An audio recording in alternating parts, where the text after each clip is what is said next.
Tell us, Claire, though, how are you feeling about your money now compared to how you were feeling before? Now I feel confident. I feel confident knowing that we're on the path. And I think each year when we do the projection, I'm surprised at where we are. It's always further along than I thought we are, where we are. So It's very optimistic. Makes me feel very optimistic. Whereas before I was just in the fog, had no idea what I was doing. Yeah, I think it's partly that,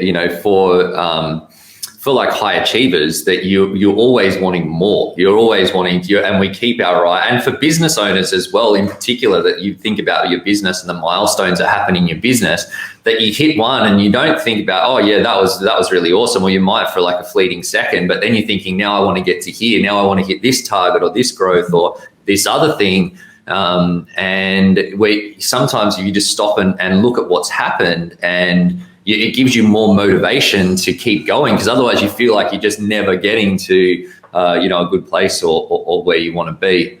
But Claire, before people start on this process, they often don't know what financial advice is or what to expect. What surprised you about the financial advice process? It was very detailed. We would dive really deep into where we are now, our goals, where we want to be. It really forced me to think about the future, things that I don't usually think about or have always been too scared to think about.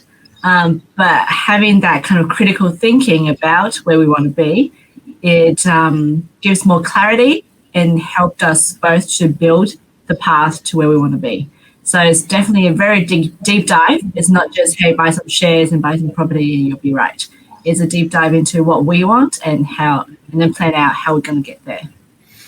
And I think for the people sort of following along, that there is a bunch of different types of financial advice, and it's hard to know. 20,000 financial advisors in Australia, they all do things their own way. Some of them will just do insurance, some just do share investments, some will just do focus on property, and some do a range.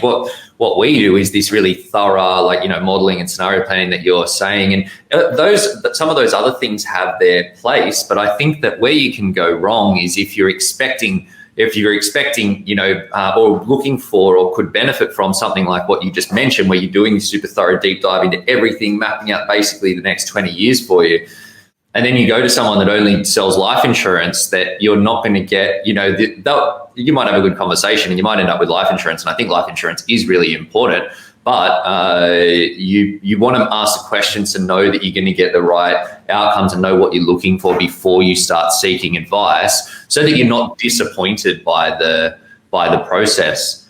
Definitely a more holistic view, because we talk about the super, insurance, business, everything. So it's not just personal finances, it's how to leverage every aspect of our insurance and finances. And